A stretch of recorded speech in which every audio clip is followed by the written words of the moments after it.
and welcome to episode 14 of That 60s Recording Podcast, the podcast that has conversations inspired by the golden era of recording. My name is Joe Montague, and I am your host. I hope you've all had a great couple of weeks and enjoyed the last double episode. I have another double episode for you this week. I hope that this is an okay medium for you all. I know that my attention span, even when I'm having the conversation, sometimes lapses towards the end if it's been a couple of hours. And I know that I wanted the conversations to be expansive, and I was finding the more comfortable I became as a host, if you like, the more I wanted to get out of the guests. So the conversations inevitably have started to become a little longer. And I know from podcast listening experience, I begin to wane after 40 minutes to an hour or so. I wanted to keep these quite short, so 2 parts seemed like a sensible way of doing it. It means that the interviews can be slightly more in-depth and I can let the interviewees talk a little bit longer. So the next few episodes will actually be 2-parters.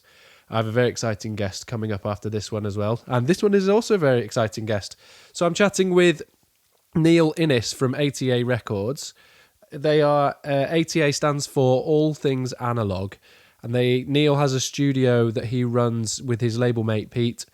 They record and write a huge amount of music. They're playing on a lot of the releases that they release as a label. So ATA is also a record label. It's a very cool little space. If you go onto my Instagram at All You Need Is Drums, I've put some photos of the studio on there. That is littered with tape machines, old gear, amplifiers, you name it, he's got it there. It's ridiculous. And we've got some more information coming up in the podcast on what the gear that he's got. It's unbelievable. I've known Neil for a few years now, and he's just a wealth of knowledge on analog recording, has a real 60s mentality to do it in terms of the way he does things. Go and check out the Bandcamp of ATA Records and have a listen to some of the stuff they release. It sounds like it's something straight out of the 60s. It's amazing. And Neil is a humble guy, so he won't admit that he knows what he's doing too much, but he really, really does know what he's doing. Even if he's just following his gut instinct, it's somehow correct. He's fantastic. So I'm no doubt that you will learn a huge amount from this conversation. So we'll dive right in. Here we go. Neil Innes. Enjoy. Okay, I am joined by a friend of mine, Neil Innes, who runs a record label and studio called ATA Records. Hi, Neil. Hello, Joe. This is a bit of a first for me, actually. So the first time on the podcast, I am physically in the room with the person I'm interviewing. So I'm looking at Neil right now, and that's not happened before. Usually, as you all know, it's on the phone or on a video chat. So I'm actually really pleased to be here at ATA. So thanks for having me. You're welcome. I want to start. You'll notice I will have given you a little bit of information in the introduction, but I want to let Neil sort of explain what ATA is and sort of what it's about, and then we'll start digging deeper into it. So if you could just maybe sort of describe the space that we're in, and then you can sort of tell people like the sort of overall vibe of what is ATA. Okay, so at the moment we are sat in our control room, which is a garage. Basically, my whole studio is a set of garages in Leeds, in the north of England. In here we have basically just a lot of analog recording equipment that would have been used in the 60s to make records. So the sort of premise of kind of what I've collected for making the music that I write and I'm part of with ATA Records is what would they have used back in the 60s, because a lot of our music is very 1960s influenced, sort of soul, jazz, R&B, Afrobeat, things like that. So we're sat at my mixing desk, which is a 1968 Swedish Broadcast Console, and sat beside that is a 3M M56 2-inch 16 track from 1968 as well. And behind Joe, sort of linking into his Beatles obsession, is a 1-inch M23 8-track, which the Beatles used on the White Album, I think, which was the first sort of 8-track that EMI got in. That up to that point they were using 4 tracks, weren't they? Yes. So I saw a wonderful picture. I follow a Facebook group. I think it's called At the Controls, which is basically just pictures from studios, which are one of my biggest research resources for what for things that people do and the equipment that they used. So, for example, and I'm going off piste already, the 3M tape machines were quite ubiquitous in studios for a certain period of making records. Like, I don't know if you've got the book, but I've got the book there, which is the Great British Recording Studios. Do you have that book? I don't. Do you have that book? But I should. Absolutely, if I should have it, I would. Wonderful book, just about all the British recording studios. Weirdly written by an American, but he did an amazing job. But inside that, you flick through every studio, and in every studio, tucked in a corner, pretty much, is a 3M tape machine. So they're quite sort of, whether you know it or not, you know the sound. Yeah. You know the sound. Anyway, back to that, At the Controls. Is it Magic? What's the guy that John Lennon brought into the Beatles that did? Is it Magic? It's like Magic Alan or something. It's like Magic that, Alan. It's not Magic Al. It's not Alan, That's an actual magician in Leeds. Is it? Wee Magic Al, who goes around gigs and sort of does amazing magic. But it's I've forgotten the guy's name. Anyway, there's a great picture of him with 3 of them. Oh yeah. In that sort of whimsical studio that he couldn't build, which is I want to know more about this guy. I really want to know more about him because it sounds so fucking ridiculous. The stuff that he did. Anyway, you rarely see those. You rarely see any of these machines. Like I think of the 3M of the M56 that's there. There were 300 and something made in total. Yeah. So. How many were in the UK? Like I know for a fact that one that you're looking at there came from Air Studios. Wow. So they've all been generally in a sort of high-end studio because, and again, I've gone off on one. I love it. But I found out how much they cost. And they cost something like £24,000 in 1968. I was told by one of the guys who's the sort of foremost sort of repairers in the UK. So I think a flat in London, like in a good part of London, costs £6,000. A Beetle, a Mini costs like £600.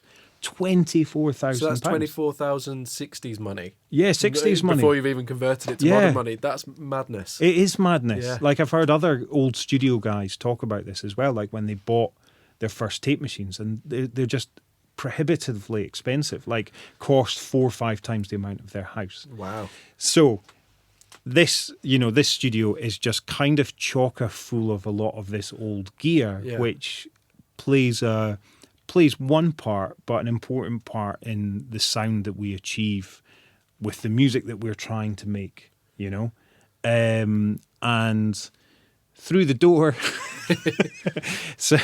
is my live room, which again is just kind of full of like lots of old microphones, many from Stuart in one of your earlier podcasts, Exaudia microphones. That's right, I think and it might have been Extinct episode Audio. 1, Episode 2. Episode 2. I think he was.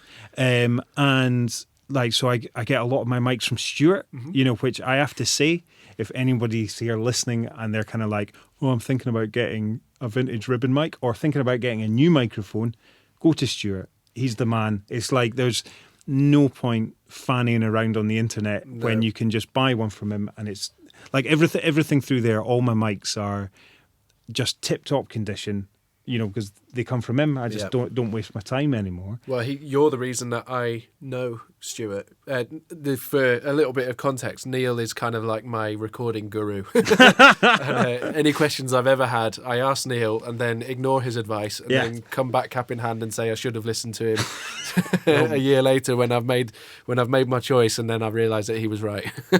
You'll be punished financially. Yes, and that has been the case. Yeah, but I feel less guilty about that now. I know how much tape machines cost. Yeah, exactly. I feel like I've got permission to go out and buy loads of stuff. Well, exactly. Yeah.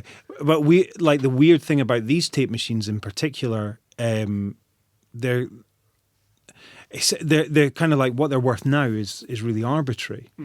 So like those two tape. I hit my mic. Those 2 tape machines that we're looking at there, because I've got two of the M56s, because they have often died, right? They have died a lot and been brought back to life, but I think I picked them both up for under £1,000. Wow. Because like the cost to do them up, it's more than they're actually worth. So I've bought into this thing. It's a sound that I love. That through the other room behind you, which is my current storage room, where there are more tape machines. There's this sort of younger, sexier brother or sibling of the 3M56, which is the 3M79. Okay. And they came out. And I think this is why you don't see many of the M56s, is within 2-3 years, they put out an improved version called an M79, which is better. Okay. Doesn't sound as good. But we're talking like fine hairs here. Do you know what I mean? It's because the other thing is the M79 is another sound that you just know, because so much of music was made with them. Yeah, if you know Queen, you know the M79. So like the I used to have a couple of them from Olympic Studios. Wow. And one of them had a Ford badge stuck on the front of it, and it was the famous, oh, you've got the Ford badge one. And they stuck the Ford badge on that because it broke down so much. Like, that was their joke. But the amount of records that were recorded on that machine is just ridiculous. That's very cool. Yeah, but very quickly they were usurped. Yes. So the thing is, not many people know about them. Not many people know how to repair them, and so therefore they've kind of fallen through the cracks a little bit. Yeah. So I've got quite a few of them. Currently, we did a stock take of tape machines recently, and I think I've got 11 tape machines. Wow! And I'm going to have to get rid. We're getting rid of some of them because we are about to. The studio's really dishevelled in it. You've been here plenty of times. Yes. It's got charm, yes, but it's a bunch of garages with a lot of cobwebs. It doesn't smell very good. It's great place. I love it. Make it like, I don't know what, I've had it for 10 years, no, 12 years I found out, maybe even 13. So maybe we could go on a bit about that. Yeah. So I first got this place with a friend of mine called Bob Birch, who was an incredible Hammond organ player. Yes, I know for Bob, a band called the New Master Sounds. And Bob found it, and it was basically, he'd been working in a piano shop. So this was a piano workshop to begin with. Oh, I didn't know that. Yeah, Headingley Pianos it was called. Wow. And so we only had the live room through there, and the rent was £160 a month. The rent hadn't gone up when I went to visit my landlord to ask for more garages. It turns out the rent hadn't gone up for around 20 years. Wow. So, at which point he put the rent up. So we had one live room. We did a gig. Once we had a residency. Yeah. That paid for it easily. Amazing. And since, over the years, I just kept on doing it up and expanding, got another garage, because it's in a big row of garages. Yeah, I should quickly explain that when you drive in to here, you drive between two... it's in the backyard. It's like two they're like semis, aren't they? And you drive between them, but they're flats. Yes. And then you drive in between them to the garages out the back, and it's in like a... It's a U-shape. Yeah, a U-shape of garages. It's all garages in the backyard, yeah. And so we've got essentially 5 garages, I think, sort of in a row, and I've kind of breeze blocked up. Well, my friend, I will mix the cement because so other people have done the building work. Yeah. But we've breeze blocked up doors and knocked through, to create sort of live room, control room, and sort of store room. And through in the other room, it's got charm, but it's cold. Like, I don't have the stomach to kind of work here in the winter anymore like I used to. Like, I remember being in there on the first, before I started up the record label. So the ATA stands for All Things Analogue, which it isn't. It's All Things Analogue is my aspiration. Yes. And I'm almost there. you know. But we have to use computers as well for stuff. But I remember before the record label was formed, like catalogue number ATA001 is not, you can't get it anywhere because it's a record that I made before the record label. We've got it pressed up on CD. It's before we did any vinyl. It's before I started the record label. But I remember being in the far corner where the drums are around December. I'd been making this album for about 9 months. It was approaching the end of it. And I kind of learned to play guitar, or learned to be a better guitar player on that album because I'm a bass player by trade. It used to frustrate me that I couldn't sort of convey ideas in the way that I'd like to, so I was kind of like, right, I better pick up an instrument that I can do that with. I had previously learnt guitar as a kid. I'd actually done classical guitar as a kid for like a year or so, and almost studied it at university. Did you? Not a weird story. Basically, it's back in the time where there was no such thing as rock school, because I'm an old person now. But it was like back in the 90s. So I was in Scotland, and to do higher music, which is the same as A-level music. I wanted to do higher music, and I wanted to do it on bass because I loved bass, and that's kind of what I enjoy playing. And they're like, "Oh, you can't do that. I'm afraid we can't grade bass, and like an electric bass, right?" And so I'd done a bit of guitar before, so basically I had to do classical guitar, and I had to get it to grade 5. So I had 9 months to get it to grade 5. But you're a kid, though; you work like crazy, don't you? So then I had to do a second instrument, and they were like, "Well, can I do bass?" I said no. So I had to do orchestral percussion. Oh wow! I did not know this. I was a timpanist. Really? Yeah, I fucking love timpans. I bet. It's great. Very cool. Really good.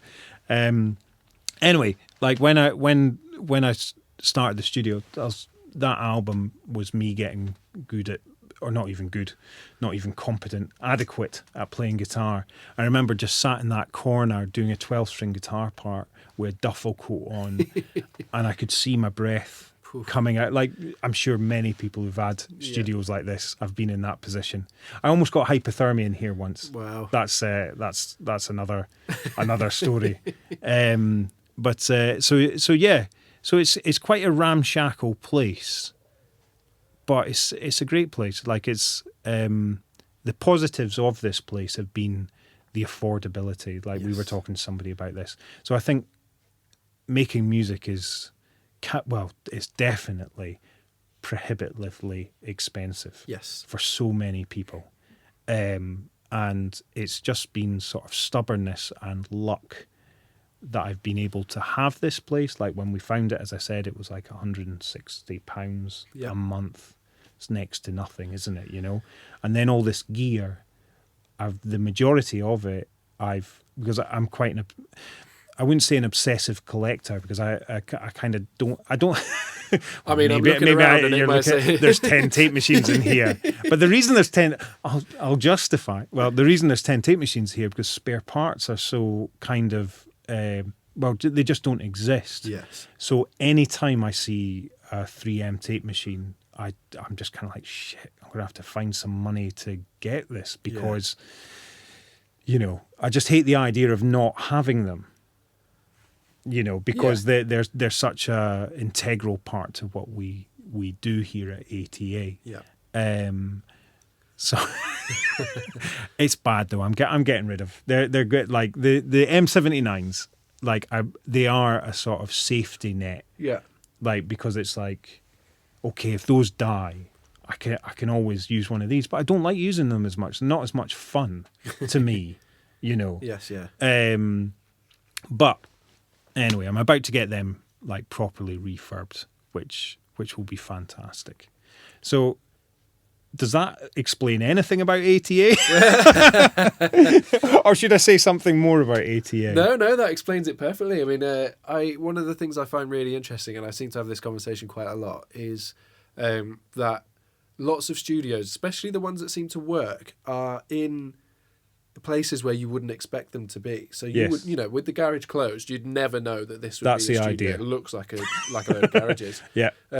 And, my studio is in the living room of an old flat. Yeah. In a working men's club. Yeah. And I love that. And, I love that studios that seem to survive. And, my rent's cheap. Yeah. And that's how I make it work. Well, that's probably the underlying factor, isn't it? Yeah, exactly. It's cheap rents. That's it. Rather than searching for somewhere odd, it's more like, where can I afford to stick a studio? Yes. Like, we both know, or most of us know, like if we had this in London, this wouldn't happen. Absolutely ATA not, no. wouldn't exist No. as a thing. It's like having the allowance, to sort of, that it doesn't bankrupt me to sort of run this place has allowed me the years and years of kind of, sharpening or honing our craft Yes. of making music and how we want to go about making music. Because I think I was about to say it's quite different or it feels quite different to how a lot of people go about making music, but to me it's how music should be made and how music was made. Yes. Now I'm not. Oh, that is such a faux pas. Oh, it's my parents FaceTiming. I'm not editing this out. Sorry. That's fair enough. Shameful. So the way that we make music in here, or we want to make music, there's lots of different ways of making music, isn't there? Yes. But the way for us, it does involves time. You know what I mean? To sort of like that's kind of one of the things that baffles me about sort of, or how I feel so lucky to have this, is because I have the time to experiment, and like I'm not looking at a clock. If I want to record something again, it's awkward to get people back in or whatever. But we can if we want to. So we like to. It's not always entirely live. In fact, I would say it's entirely live, but we want to set out doing things like they did back when they made sort of these classic albums. So one of the things that I love about a tape machine, because this is how I sort of, one of the things that I've grown to understand, it's not necessarily the tape machine that's making it sound like the 60s or that kind of classic period of making records. It's about the process that the tape machine imposes upon you. Mm-hmm. Once you understand that, you can just transfer that to whatever you're doing. So one of the things that the tape machine does is quite a crude kind of transport tape machine kind of thing. So drop-ins, edits. I'd rather just start the tune again. Yes. So we often, and that scares the bejesus out of people. What? You're going to wipe over it? Or don't wipe over it. So, oh God, so often I've wiped over really good takes as well, just because I'm kind of like, nah, it can be better. And then you're like, oh, the best. I'm sorry, I do rabbit on. One of the best sort of stories about this, of sort of like getting a take. Joost Hendricks, yes, fantastic drummer. Fantastic drummer. Joost has been part of ATA Records for a long time. So me and Joost, we work on a band called The Sorcerers, and so we were making the Sorcerer latest album, Sorcerer's album, worth checking out if you fancy doing it. It's called, yeah.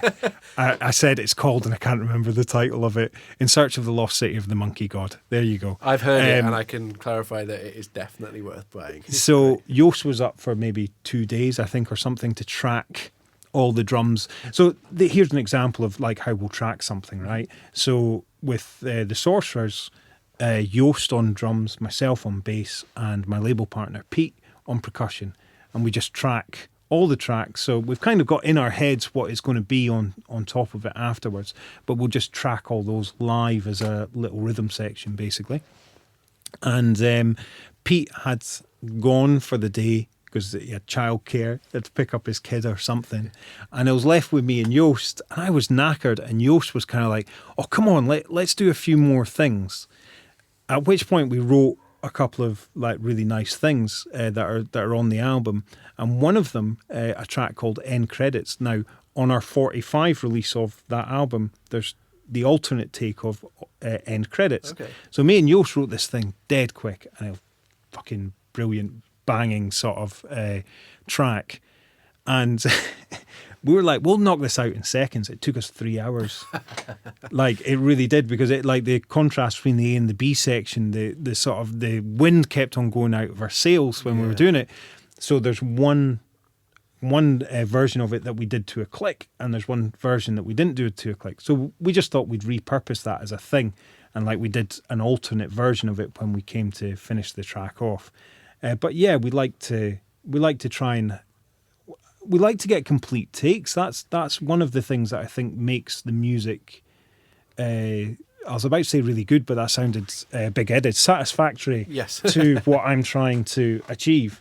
It's like you want to get from start to finish on a track, and what that would surprise you, or maybe it wouldn't, how difficult that is for so many people. Mm-hmm. You know, that just being able to get from beginning of a tune to the end of the tune, you know, is really hard. So that's one of the things that it's like, you know, we try and do, or what the tape machine has helped us realize. You know, it's like, well, you just get a performance. Yes. But one of the things that I have always thought, or sort of, it became apparent when, or this thought became apparent to me when I changed sound cards, the computerized side of it, you know, sort of the way that I get the music from the analog tape to the computer to mix it, because it's pretty costly to finish the process of having all your analog gear so tip-top that you can mix stuff analog. I'm almost there, as I said. Yeah. It's almost there. But when I transferred the tape to the computer, and we do it at a high sample rate, you know, but I'd often notice this change to the sound of it. And it's like I could do a quick desk mix of a track through my desk and onto a 2-track, and then you'd sort of do it onto the computer and mix it, and you'd be like, where's it gone? Where's the quality of it gone? You know, so we changed sound card. A friend of mine at Greenmount Studios, who are like brilliant producers and engineers, they started using this sound card called the Lynx Aurora. Yes. And all of a sudden, I didn't lose the sound of my tape machine when it got transferred through. But one of the things that sort of made me think about is, and maybe this is a difference, you know, between recording now and recording back then, that maybe slightly prohibits how people make music, is that when you do a take on this tape machine, have you ever recorded the tape machine in here with me, or is it mainly been on projects that have just been like, they've just gone to computer, haven't they? Yeah. So what I found with the tape machine is you'd put something down, and this is when I'd record other bands as well, that, you know, that aren't anything to do with an ATA, so I'm kind of observing how they're, you know, reacting to stuff. They do a take and they come through and you press play and their jaws would hit the ground. They kind of be like, wow, it sounds really good. So a lot of this equipment, they obviously was geared around making the music sound good immediately. Yes. You know what I mean? Whereas computers, most people are trying to make the music sound good afterwards, you know, because it's all in the box. Like all the stuff that gives it the kind of like, oh, that's nice, is in the computer. It's not on the way into the computer, right? So like with this stuff, and how I was sort of taught by people that kind of gave me advice, was get the closest sound to the finished record as you can possible before it hits the tape, right? So people would come through here and they go, shit, that sounds really good. And then they go back through to the room and perform with confidence. Yes, that's interesting. Yeah. So it's kind of like, we sound great. Yeah. You know, whereas for most people, like their experience in the studio when they are recording is they're kind of like, oh, that's a bit cold, isn't it? Yeah. And they don't feel confident. Like they lose their vibe. They lose their kind of, you know, they just lose their vibe. And it's like you're working hard to get back to the thing in your head that you thought that you were going to be doing. Yes. You know? Yeah. So you can do that without that equipment. But that's how I'd always say to you, you know, when like we were talking, you know, say about advice about what to do when setting up a studio, like things to buy, you know, and I was always kind of like, what's really important? I was kind of like, well, preamps. Because I often found that like a really good preamp would make an average mic sound really good. Yes. It'd make most mics sound, you know, really good. sort of thing. And then you're at that point, or not at that point, you're at the beginning of that point of going, oh, this sounds good. Yeah, You know, let's do this, instead of kind of thinking to yourself, right, I've got to, you know, make sure to do this, so I'll stick my Ampex plug in. Oh, there we go, you know. Yeah. I've got a creaky seat, by the way, I've Oh, I noticed. have too. It's fine. So, so the equipment does so much. But, you know, when I've been thinking about this kind of analogy, one of the things I thought to myself was, well, how often back in the 60s did bands get to go and listen to playback? Yeah. Do you know what I mean? Like, Yeah. so one of the things I'm sort of, or as a label we've been interested in, is library music from the 60s. Yeah. So for people who might not know, that's sort of just music for film, television, you know, stuff like that for adverts. But the quality of that stuff is jaw-dropping. It's absolutely jaw-dropping. But I was thinking about those guys, right? And first of all, they'd never go into playback. You know, because they were hired guns, weren't they? Yeah. Well, maybe they would go into playback. I don't know. Like, I was trying to think. I think I have seen photographs. Back to my research. I have seen photographs of them in control rooms, like the players. But I'm sure that's not till like later in their careers, where they weren't just doing library music, you know. So I was talking to Alan Hawkshaw. Okay. So have you heard of Alan? No. You heard of Alan Hawkshaw? No. Alan Hawkshaw's from Leeds. Oh, is he? Right? So Alan Hawkshaw, like a great a great way for you to know him. Like Yes. I'm sure you're sort of old enough. Grange Hill. Oh, yeah. He wrote- Yeah, so Grange Hill was a track called Chicken Man. That's what it was originally called. So Grange Hill wasn't written for Grange Hill. Okay. It was just written in a library music session. Now, Alan Hawkshaw is a Hammond organ player Yeah. mainly. Okay. And anyway, I was listening to, so he's from Leeds. He's done a huge amount of library music. He wrote Channel 4 News, played on Grandstand. I think he played on Grandstand because it was Keith Mansfield that wrote that, I think. Yeah. But these guys, so I was just thinking about their ability, right? So their sessions, like one thing you can do if you read Alan Hawkshaw's book, because he's got a book, it's sort of just about his career and everything. He got a bit of his session diary, and it blow your fucking nuts off.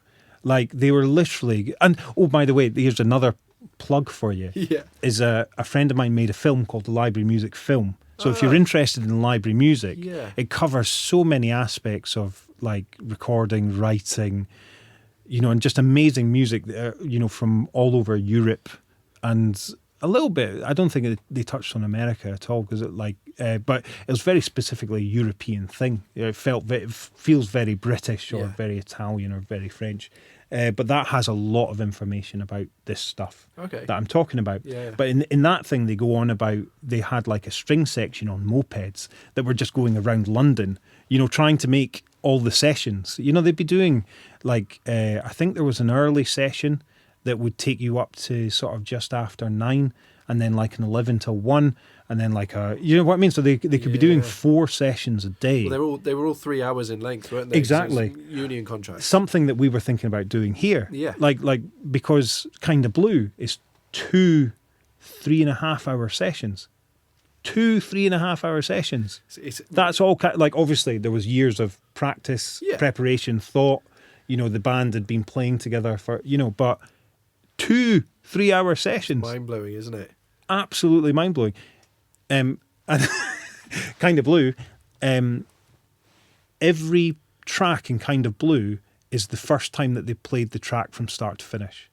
I didn't know that. Yeah, there's a great book on that as well, about the making of Kind of Blue. I think I own it. Yeah, is But it been Can? years. A guy called Can. It is, it yeah.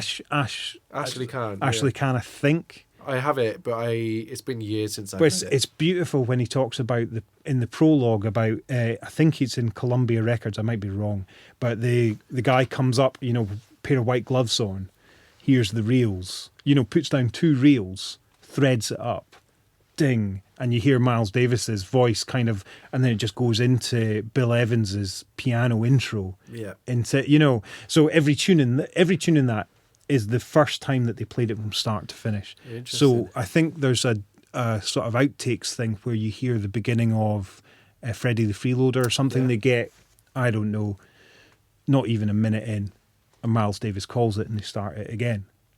You know, so it's like that. Yeah. So the point of that is just the sheer ability of these guys, right?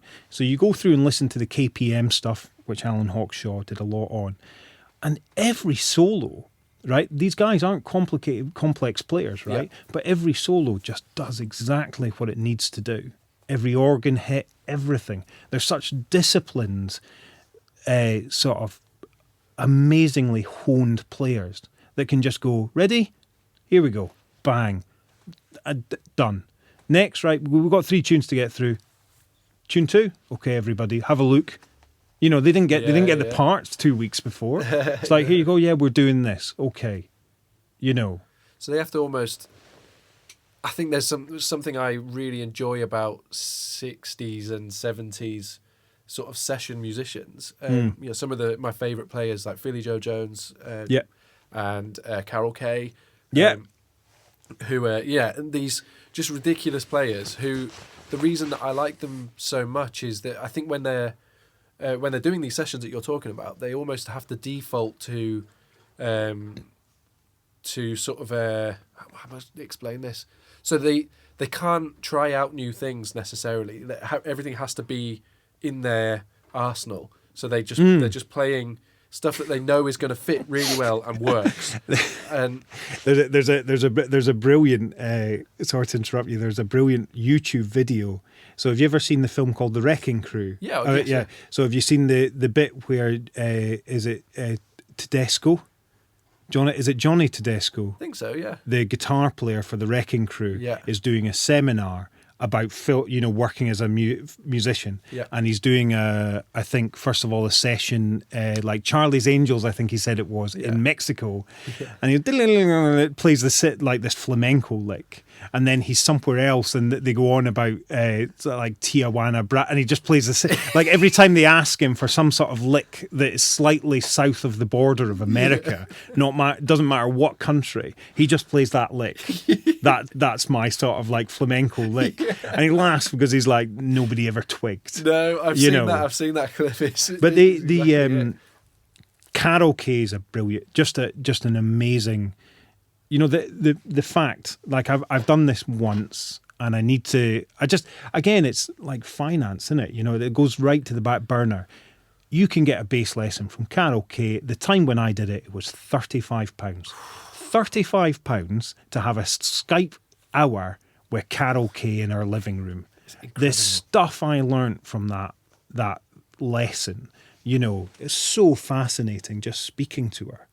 You know, because like again, the difference between how those players play, where they come from, how their musical journey has been informed, like the difference between drummers now and drummers then is all the rock drummers came through a jazz sort of lens, didn't they? Absolutely. Like a friend of mine, and I don't know the names, right? But a friend of mine was telling me another drummer who works here, like an old friend of mine, who's got that kind of Ginger Baker thing about his drumming. He's a jazz drummer, right? Yeah. Now he was saying all the British rock drummers went through one guy, who he kind of went through as well. I don't know enough about this story, right? But it's kind of like Phil. Is it Phil Seaman, the guy that taught Ginger Baker? Yes. He also taught Mitch Mitchell. Not Phil Seaman. This guy also taught Mitch Mitchell. You know, so they all came through this sort of like one guy. Yeah. So rock drummers now, though, is they come through learning rock music first of all. Yes. So their feel is completely different than the feel of these classic drummers of that time. But the thing is, like, even Ringo's feel is completely different as well because of his sort of setup. Because you see, like, I don't know enough about his upbringing, but was he a jazz drummer? I feel like he was more like not a show drummer, but you know, he did bands. Yeah. Is that right? I think so. Yeah, and he, as far as I'm aware, he didn't have many, if any, lessons. Yeah. And I think that coming out of like this skiffle thing of the 50s, yeah. still jazz tinted. Yes, yeah, and but the whole not sort of early rock and roll thing. Yeah. Is, rock and roll beat. A lot Yeah. of it's essentially a jazz beat. Yeah. And there's the shuffle thing that doesn't Yeah. tend to exist much nowadays. But No. shuffle, they all knew how to play a good shuffle. Yeah. Ringo's a great example of what we're kind of discussing, in the sense that he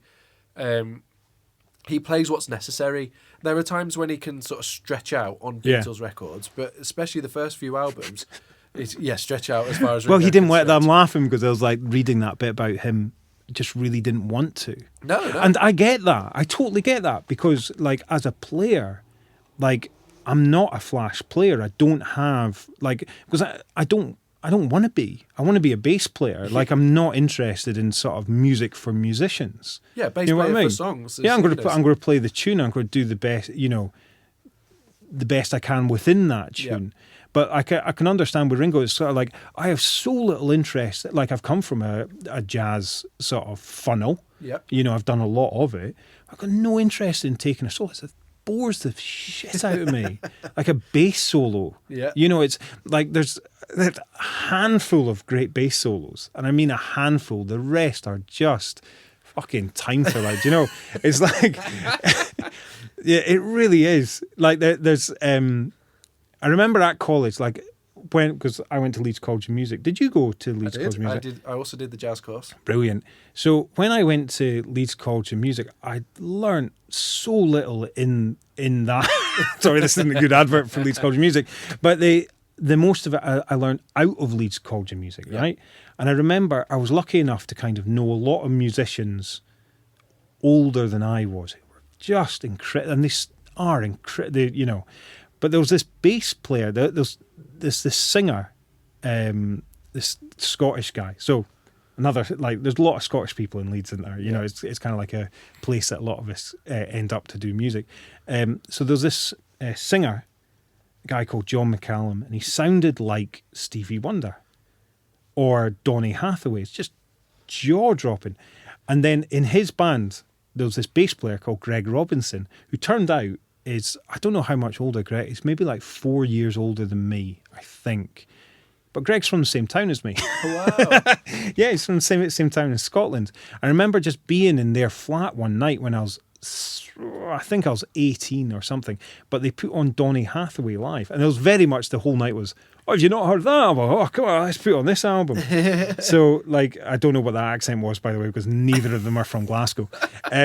It's all just Scottish to me. Yeah, exactly. So they put on Donny Hathaway live when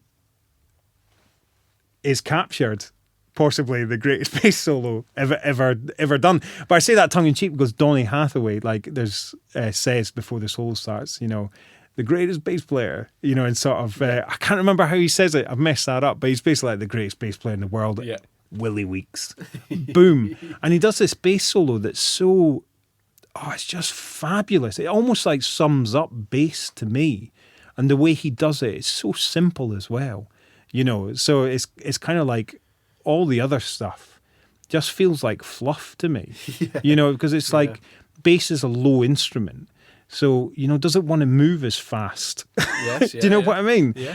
Does it want to be up here, like in the top end of it? It's like there's a few people can make that sound beautiful on an upright, Yes. But sometimes I feel like it wants to move at the speed that it's meant to move at. You know what I mean? Yeah, I do. And Willie Weeks' bass solo just starts off with boom, dum, dum, dum, dum, dum, dum, dum, dum, dum, dum, dum, and it's just so bass. Yeah. He just plays the bass. Yes, yeah. Instead, I've got a terrible singing voice, so that probably just came out as muffled garbage. So listen to Willie Weeks. Everything is everything.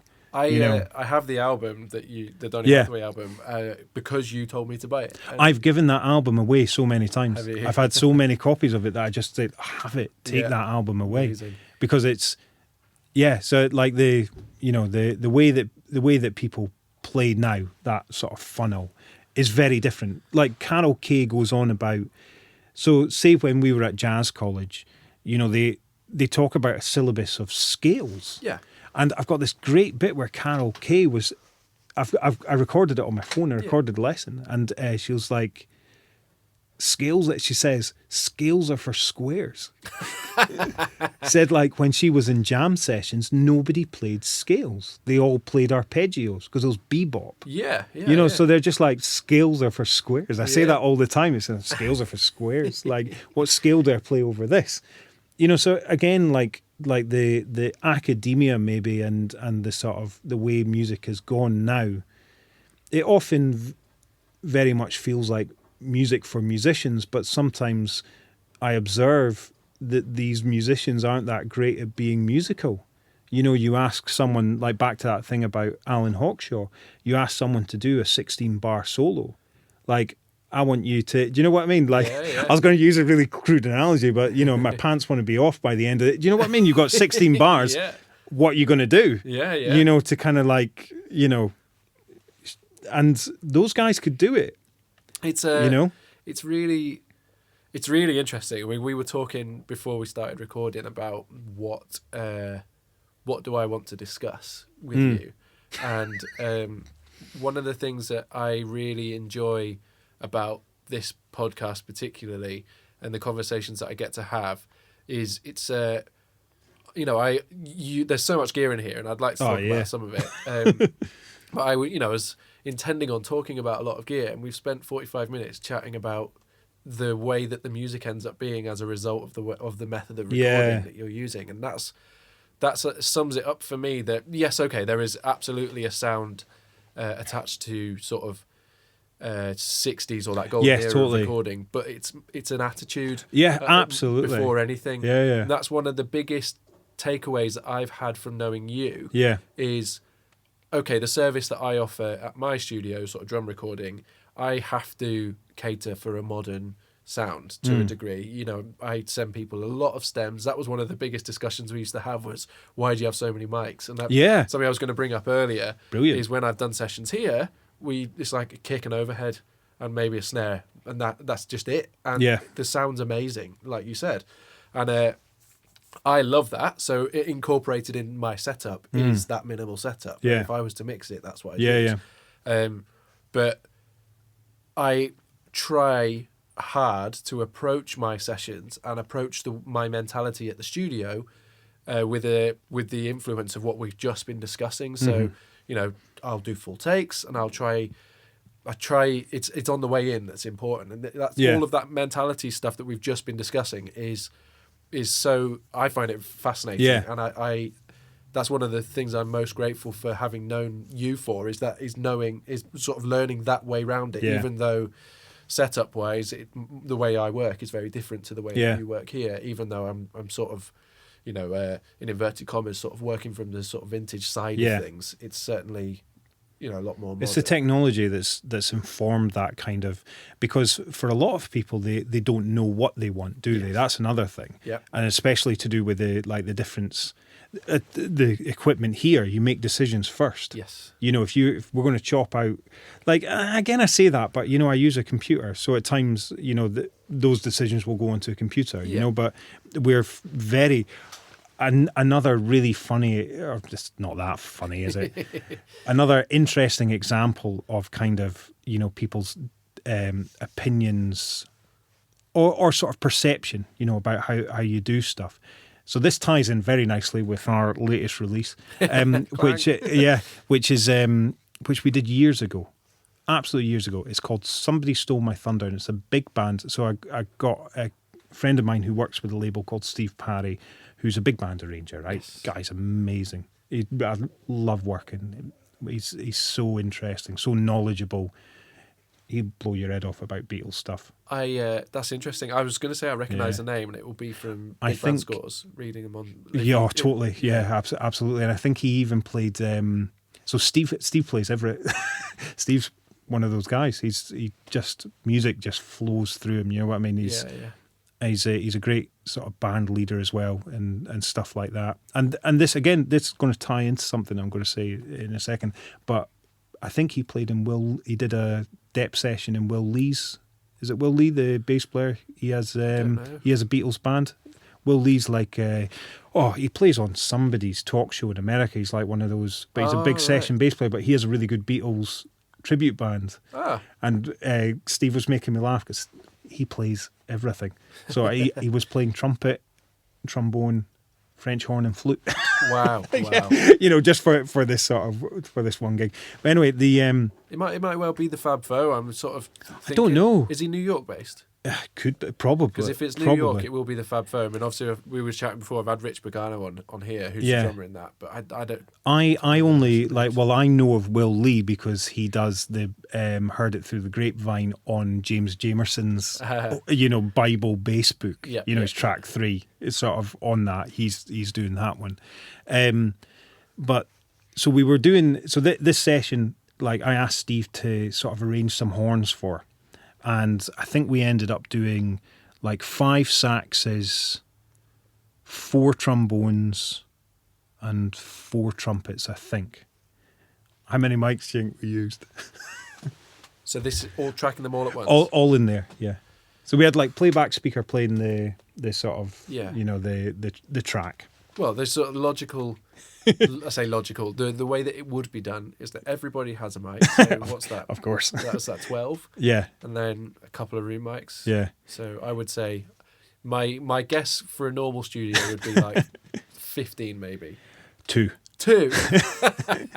2 microphones. Amazing. So we had... do you remember what they were? Absolutely. They were two RCAs. Well, not RCAs actually, but copies of two RCA Varacoustics, which are like a Poor Man 77, RCA 77, which is like a quite renowned ribbon microphone that's used a lot. So we had the saxes in the drum, like the drum corner. Yeah. So because the ribbon mics are figure of 8, we put 3 saxes on one side, 2 on another. So they were tucked away over there, and they had the null point of the figure of 8 pointing towards the brass. And all the brass were kind of in a line, I think, just playing towards the other mic. Right? Now, that is one of the best horn recordings I've got of a big band. Wow. It sounds like, to this day, so we released it because we had a bit of a hole in our release schedule. So we're like, all right, we need to put something out. So we took these 2 tracks that we did at the very beginning of the sort of start of the label, and I listened to them. They came back on the 45, and I just thought, God, what did I know back then that I don't know now? Yeah. It was really interesting listening to these tracks, but the sound, because it's a big band kind of thing, the sound of the horns on that are amazing, and there's so many contributing factors to that, which I'll say in a minute. But the funniest thing is we're in here and we play back. Band comes, or the section come through, and one of the trombone players goes, "Wow, that sounds fucking incredible!" Like, it was really. He says, "That's the best playback I've ever heard." But it's back to that thing of I've used the right equipment that sort of does that. I have very little EQs here or anything, so it's got a lot to do with them as well. Yeah. And so the first thing I said to him is, "We're going to do another take." And he says, so you're going to keep that one then? I'm like, no.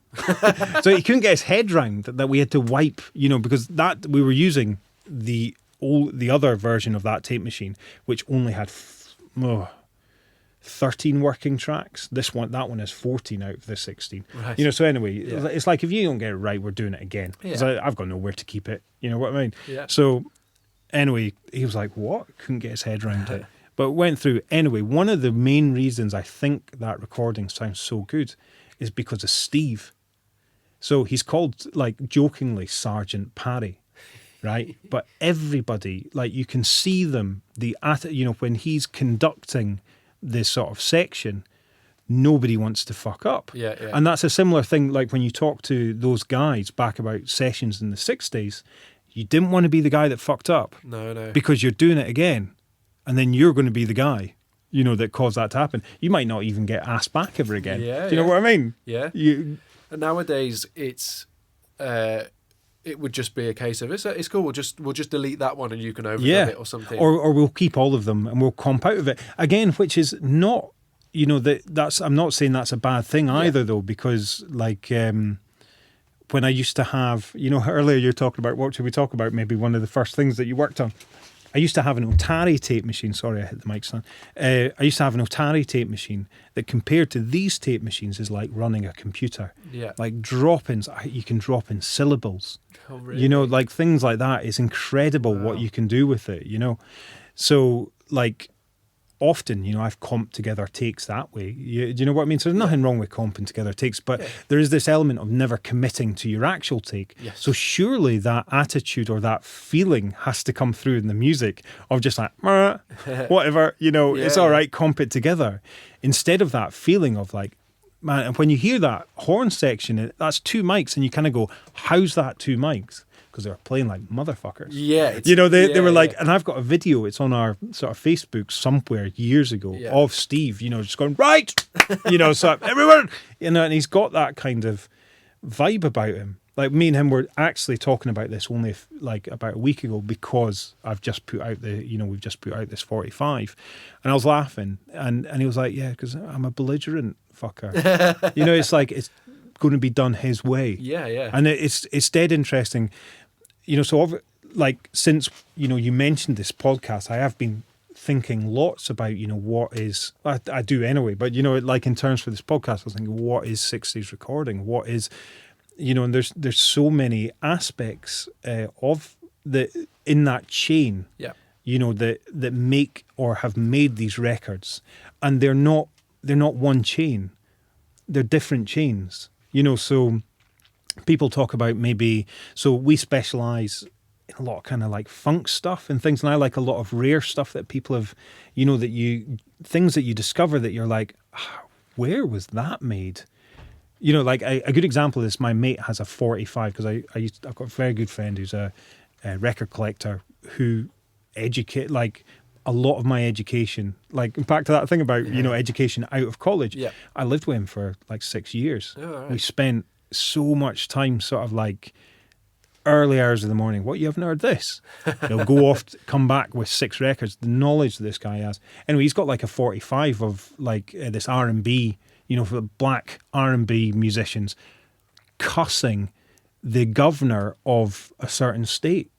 You know, there's 45 of them going, and I hope he goes into surgery, and when he goes into surgery, the lights fail, and they're operating in the dark, and they only have a rusty spoon, you know, and it's just like, how did that record get made? Yeah. It's clearly in the 60s. Yeah. Clearly in a time when, like, maybe making a record like that might cause you a bit of difficulty. You know what I mean? Is that like, so there's so many aspects to kind of like production of that kind of music. So, for example, in relation to that kind of rare funk, a lot of people think the production is just add a lot of distortion onto this.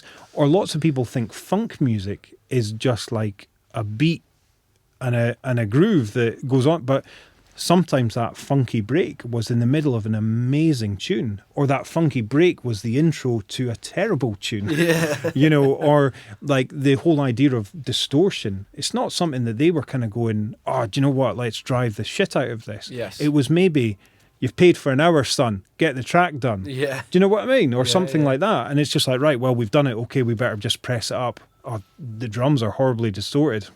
Well, what can we do about it? Yeah. It was recorded to a 2-track.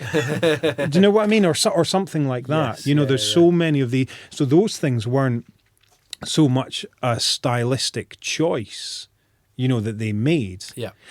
And then, sorry, I was thinking about this morning. That's why I'm rabbiting on about. So then you've got things like the idea that equipment was primitive, or sound was primitive. That equipment was not primitive. Yeah. It was limited, but not primitive. I've got some recordings of this Blues Guys from 1958. You wouldn't believe how quiet. There's no noise floor on the tape. There's no noise floor at all. And it's an Ampex. And I've heard stuff on early Ampex machines. Remember when I said to you, you're like setting up the studio, you said, what should I buy? Yeah. I said a 4-track Ampex. You did say that. Because it's like the preamps, I couldn't believe how good they are. And this recording is like how hi-fi it is from 1958. Wow. And my mastering engineer said a little bit about this. He was kind of like, well, a lot of recordings got fucked in the mastering process.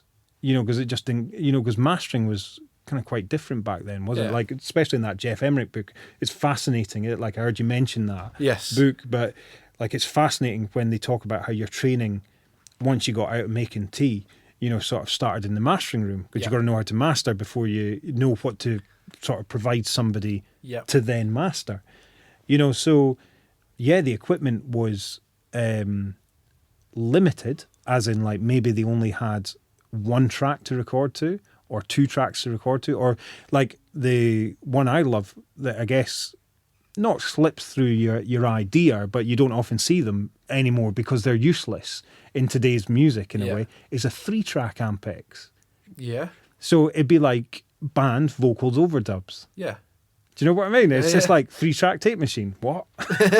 It seems that because we work in sort of even numbers, Yeah, don't we we? do, You want yeah. left and right. You Yes. want stereo, or you want, okay, well, I want 4. Yeah. And stuff like that. So, the equipment was limiting, but it was not primitive. Like, a friend of mine has a early 60s or maybe even late 50s Ampex 300. Yeah. And he stuck a microphone. It was in his house. His lass was having she has a band. They're Yeah. having a rehearsal downstairs, a kind of like folk thing. Stuck a fairly flat, nondescript like mic, a KM84, I think, Neumann, Uh-huh. which is a very flat mic. Yes. It's not very characterful. You're not like, wow, listen. Yeah. It's just like, what you record is what you get. Yeah. Anyway, he stuck it through a tape machine, 1 track, got the mic in the right place. You couldn't fault the recording. You were just like that. You could release that. It's incredible. So to me, like, that's why it always makes so much more sense. It's like, why fanny around on the other ends?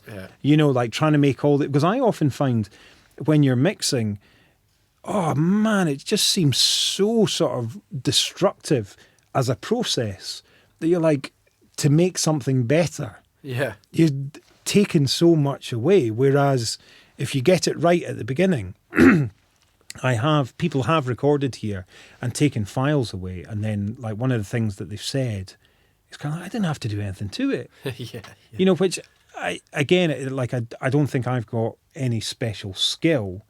I was just taught a few very important things. Yes. Get that sound as close some people say, oh wow, how'd you get that sound? I'm like, oh, buy this. Because all I have to do is turn the fader up. Yeah, And it does the rest for me in some respects. Yeah. I'm being slightly tongue in cheek, but you know. This is a conversation we've had in the past a lot of times, and I think it's something that I've learned from you, and I get the same thing back for my drums. Like, not to like blow my own trumpet, but it's, if I send stems to people, often I'll get back, I don't really have to do anything to them. Brilliant. And I don't have loads of plugins on anything. It's just the mics are in a good position. Yeah. And the drums are good and well tuned, and I've got good preamps and decent quality mics. I've taken all the advice that you gave me. Yeah, and yeah. It's, the best thing that you said to me about mics once was that imagine them as being a photograph of what they're looking at. And it's just been gold dust. Yeah. And that means it's a cracker, that one, isn't it? Oh, it's brilliant. It's not mine. It was not. Well, it just. Oh, absolutely not. It just sort of changed my perception of what a microphone is, and that means that now I can. Yes. I remember when it clicked, and I think I probably came to see you shortly after, and I can remember just being buzzing, like the day it all worked, and I made everything just sort of went together. It's a good day, innit? Well, the sound was just. I mean, you know what it's like. like. That's what I You mean. can It's a spend good days day. in You the- go, wow, listen to that. Because how many days in the studio do you spend setting stuff up where it doesn't work, and you go home None. deflated? You just feel like, maybe, what have you done today? Oh, well, Yeah. I just think I got something wrong for Yeah. 8 hours. Yes, exactly. And on that day where I listened back to it and it Yeah. sounded huge, Brilliant. and I looked at all the plugins, and there was all the channel list on my next window. There was no plugins on it, and I was like, it sounds amazing, and there's no plugins on it. What is this? It's such a lovely feeling, isn't it? Yeah, it was brilliant. I a few things like with that. I remember talking. There's a drummer that I don't know if you've come across here that I used to use quite a bit. I'd like to use a lot more again, but it's just in another city, which always makes it a little bit difficult. It's a guy called Errol Roberts. Yes, and he was around when before I started the label. I did a lot of music with him. I remember the first time I gigged with him. We had no sound check, and I was sort of first time with the band. It was down at the wardrobe in Leeds downstairs. And I'm not kidding. It was like, counted it off, first note, I was just like, holy shit. Like that, he is a phenomenal example of someone who can get to the start, from the start to the end of a tune, you know, perfect, you know, exactly how you've asked him to. Yes. And his groove, he just sits immediately. It's like bang. And he's told me a lot of, like, I'd learned a lot from him about stuff. Like one of the things he said to me once, and back to that thing about the ability, you know, as a musician, he said in his early 20s, he went and did this Celtic rock session, and it was just a dead simple beat he was asked to do, but he couldn't really do it. And he was just like that. It's something that just made him go, shit, you know, like, surely I've got to be able to do this first and foremost.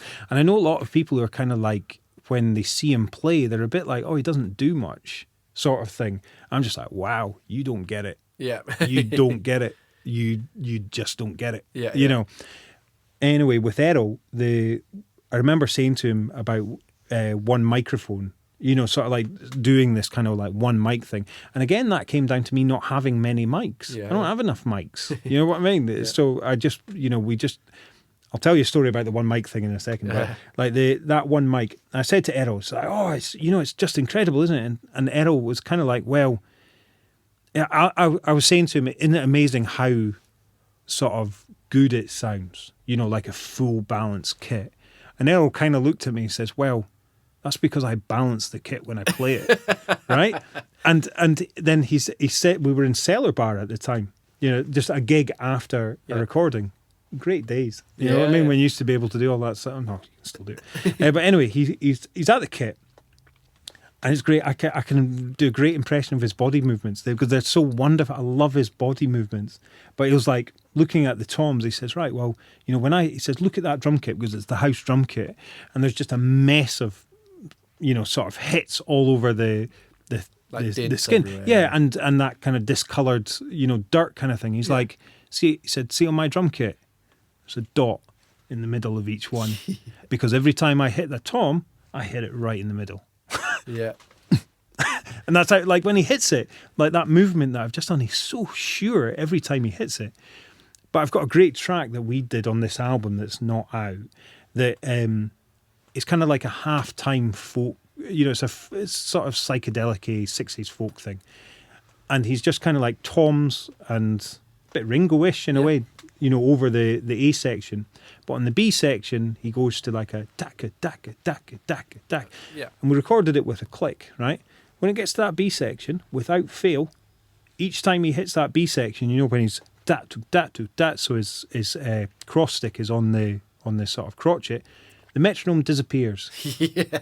It disappears every time he went to it, and like his ability to kind of go into this kind of feel. But that one mic thing, I remember when I bought that mic, an RCA Vari acoustic. I bought it, you know, years ago because I'd found out that it was the poor man's version of an RCA 77. So an RCA 77 was about 1,200 quid. Yep. If you were lucky, you'd pick up a Vari acoustic for 300. Okay. Of which I did. Yes. Right?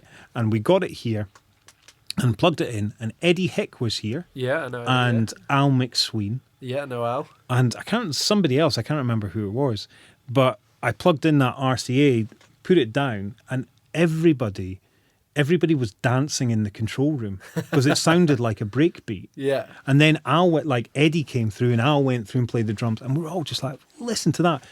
I didn't have any good, you know, sort of, I had just an old Soundcraft desk and a Nisso Tari tape machine, and we were just like, listen to the sound of that, you know. And so in that aspect, that's when, you know, the piece of equipment was kind of like, wow, there you go. There's that instant gratification. Yeah, yeah. You know, of the sound that you were looking for. Yeah. You know, I guess it's not to everybody's taste, but no, who's interested in everybody else's tastes?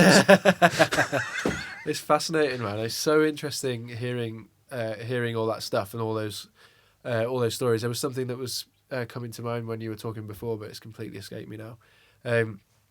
But anyway, I wonder, how are you doing for time? I'm okay for You're time right. at the moment, yeah. Because I want to talk a little bit about gear. Oh, he's so mean. I'm very sorry. I couldn't help myself. There was a cliffhanger that was just begging to be had there. We continue that conversation next week where Neil tells us about, he sort of shows us around his studio, if you like. If you want to get some pictures of that gear in front of your eyes already, you can head to my Instagram at allyouneedisdrums, and it will be on the post I put up about this podcast. At ATA Records, they've been kind enough to give us, the listeners of this podcast, a 25% off discount code for everything that they've got up on their Bandcamp. I'll put details of this up on Instagram, but if I could just get my messages, there we go. So if you type in recording pod, all lowercase, into your checkout at Bandcamp, you'll get 25% off everything. I own a lot of that catalogue already, and it is honestly fantastic. Neil works with some amazing musicians. Neil is an amazing musician. Pete is an amazing musician. Just go and listen to that stuff and support these guys. They're doing something really, really special up here in Leeds, and I just urge you to show some support for some people that are doing things in the way that we love things to be done. So that's that. I don't really have much else to report. I'm still on with the prospect of mugs. I've spoken to my graphic designer who is putting together some mug designs for me, and I will hopefully bring news of those. You'll also notice that I probably sound a little bit different on the intros and outros of this week. That is because I am moving house. So my little home studio that I usually record my podcasts in has been packed up into a box, and I am now recording this in my actual studio. So I'm using a completely different mic and preamp and interface. So it probably sounds a heck of a lot better, to be honest. Okay. All that leaves me to do is to say thank you to my good friend Joe Kane for the intro and outro music he put together for me, and to my good friend David Henshaw and mug designer for coming up with the artwork and supplying me with the beautiful artwork every fortnight. And I will speak to you next week with the second part of my conversation with Neil. Thanks so much for listening, and have a great fortnight. Goodbye!